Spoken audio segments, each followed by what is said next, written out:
ஹாய்ப்பா. இல்லை என்ன பண்ணுறீங்க? எப்படி இருக்கீங்க? நல்லா இருக்கீங்களாப்பா? மதியானம் உங்கள் வீட்டிலலாம் என்ன லஞ்ச் மெனுன்னு கமெண்ட்டில் சொல்லுங்கள். இதுக்கு முன்னாடி போட்ட மினி விளாக்கு நிறைய சப்போர்ட் பண்ணியிருக்கீங்க. ரொம்ப ரொம்ப ரொம்ப நன்றிப்பா. அந்த ஸ்விக்கின்ற ஐடி தயவுசெய்து எங்கள் ஐடி பார்க்காதீங்க, வராதீங்க. உங்களுக்கு கெஞ்சி கேட்குறேன்.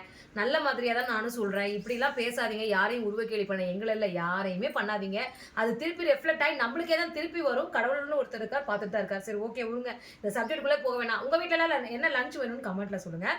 இன்னைக்கு வந்து பார்த்தீங்கன்னா காலபைரவருக்கு போய் விளக்கு போடணும்னு எனக்கு சொல்லியிருக்காங்க. ஸோ நான் போய் வீட்டு பக்கத்தில் இருக்க காலபைரவருக்கு விளக்கு போட்டு வந்திருக்கேன். அதாவது குளிகை நேரத்தில் போட சொல்லியிருக்காங்க. அதனால போட்டு வந்தாச்சுப்பா.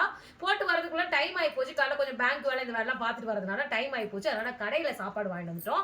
என்ன வாங்கிட்டு வந்துருக்கேன்னு பார்க்கலாம் வாங்க. இந்த சாப்பாடு வந்து 30 ரூபா. எனக்கு ஒரு லெமன் ரைஸ் வாங்கியிருக்கேன். அதுக்கு தொட்டுக்கிறதுக்கு துவையல். இங்கே ஒரு தக்காளி சாதம், அதுக்கு தொட்டுக்கிறதுக்கு துவையல் கொடுத்துருக்காங்க. ஸோ சிம்பிளாக முடிச்சாச்சு.